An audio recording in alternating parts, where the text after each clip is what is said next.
Hello everyone, welcome to another informative episode on White Davy Construction and Farm. Today we're going to be discussing an issue that has been a problem for gardeners for a few decades now. So the winter has passed and you're all excited. Yes, it is spring. Time to get that garden going. So you've planted your garden and everything is looking quite luscious. And you're excited because you see blossoms starting to come onto your fruit trees and you're thinking, oh yes, now I'm going to be reaping the fruitage of my labor. But then, lots of blossoms, little or no fruit. What's happening? How can we solve this problem? Well, that is what I'm going to be discussing today. We're going to be looking at how we can solve this problem, and I'm going to be both discussing and demonstrating how to solve it using my tomato plant, my melon, my squash, and my corn. So I'll be using these as demonstration. Now let's get into what's happening. Plants requires pollinators in order to be able to produce fruits. But over the years, our bees have been dying out, and other pollinators exist apart from bees. We have the flies, butterflies, birds, bats, beetles, etc. And these help to pollinate our garden as well. But because of the increased usage of chemicals, a lot of these insects will not come into our garden. And so what happened is that now we have to become the pollinators. So I'm going to be showing you how you can pollinate your garden. But before I do so, there are a few things that you need to know about your plants so that you'll be better able to pollinate them. So to pollinate your plants, there's each type of plant have different type of flowers. For example, some plants have 2 types of flowers on them.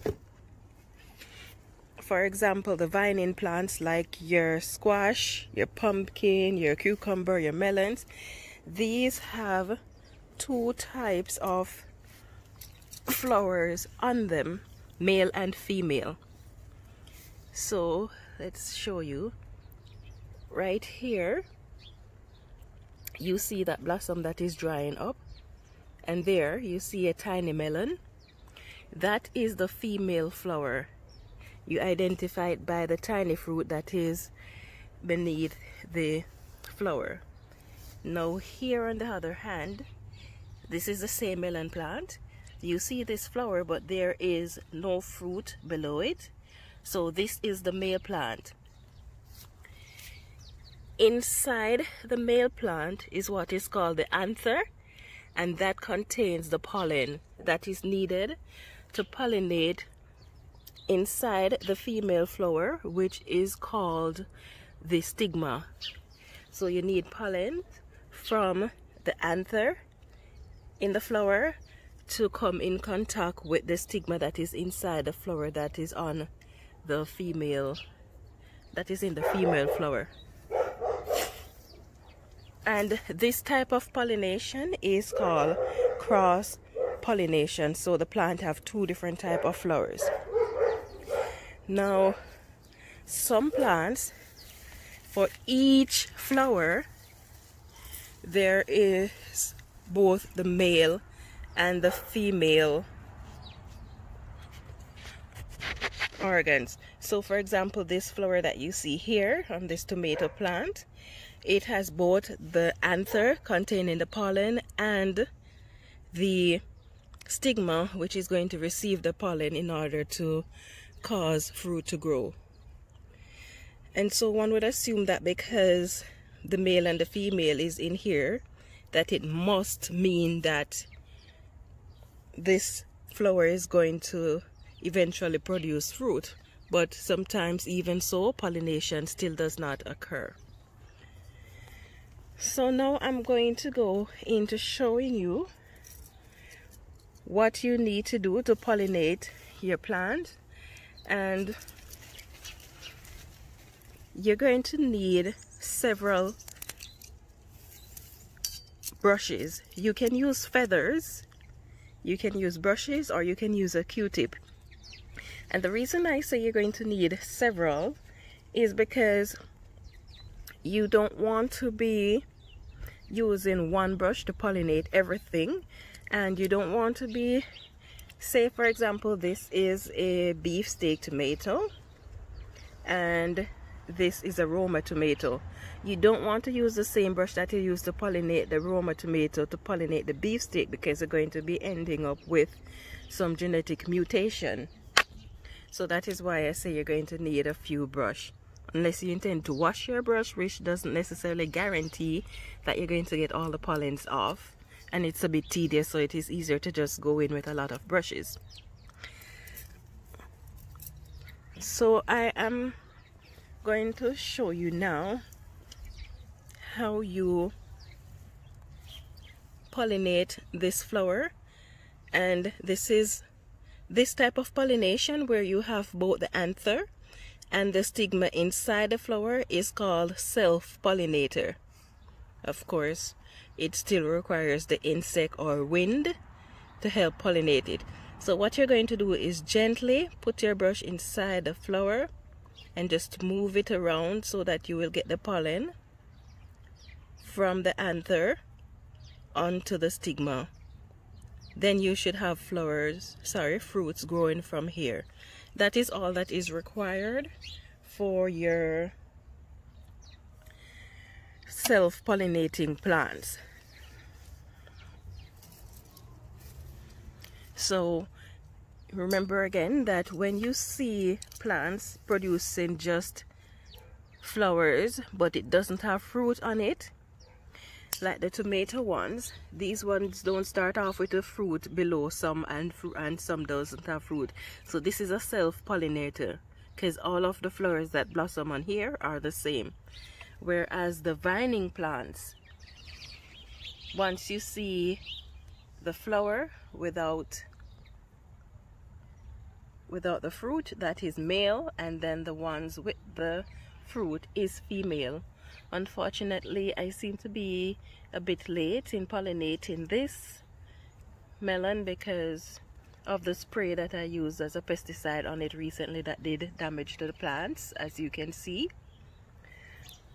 So I'm not sure what's going to become of that.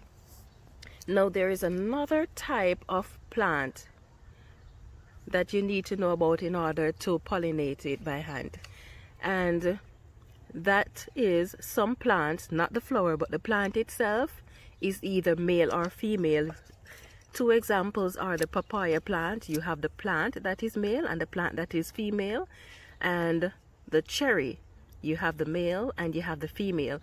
And so you're going to need to, using your brush, get pollens from the male plant, the flowers on the male plant, and you're going to have to take that over to the female plant and insert that pollen onto the stigma of the female flowers. Okay, so you're going to do this with your melons. You're going to do it with your squash. You're going to do that with all your vining plant. Now I'm going to show you how you do that. Let's see. And usually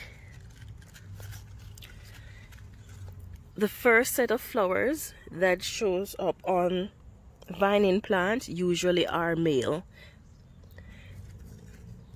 I am seeing all male flowers here, but the female haven't appeared yet, and so I am going to have to wait to pollinate it. So this one doesn't have any fruit below it, so we know it's male. So you would just get your brush, twirl it around gently in there, and then when the female flower with the fruit on it opens up, then you just transfer that pollen over, and you can actually store pollens. So for example, you see how I have a few of these male flower opening up and drying off. Drying off is okay before the female even comes onto the plant. What you can do is pick the male plant, the male flower. You can put it in water and store that water for a week, and then you can just tip a little of that water onto the female flower, and that is how you save your pollen. Or you can simply, if there is enough pollen grains, then you can just shake off the pollen into a container, and then you use your brush to pollinate it as previously shown. The same thing method can be done for practically all your plants. So you need to know the ones that are self-pollinators and the ones that are cross-pollinators. So now I am going to take you over to the corns. Now corns have both male and female organs as well, and so they need to be pollinated. So I'm going to be showing you.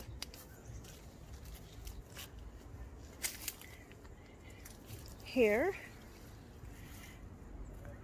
is the male part of the plant. This is called a tassel. It looks like when grass has started seeding. When this tassel ripens, the pollens will be exposed. The pollen falls down. Now this part here, this here is the female part of the plant. So it occurs on the ear of corn. Each of these silk is connected to a grain of corn, which means that if you want a full ear of corn, you need to have all of these hairs pollinated. And you might assume that because this ear of corn is below the tassel, that it automatically means that all the pollens, because you know it produces a lot of pollens, is gonna fall down onto your corn, onto the silk, but that is not necessarily the case. In fact, 97% of pollination that occurs with corn comes from a different plant. So in order to ensure that you get full coverage, this is how you're going to pollinate it. You're going to, when it is ready, you're going to pick off the tassel with the pollens, and you're going to come over your corn silk, and you're going to just gently feather dust it onto the silk, just to ensure that all of the pollens, all of the silk has pollen on them, or not. If not, you will end up with your corn looking all scanty. So that is how you pollinate your corn. You want to ensure, however, that you do not break off all of your tassel. It may take up to a week for you to pollinate your corns. So you don't want to break off all your tassels. You want to break off just enough as you need to use for that period of time that you are pollinating. And if you start from one end, going, say for example, that way, you want to start next time from that end in the next row, coming this way.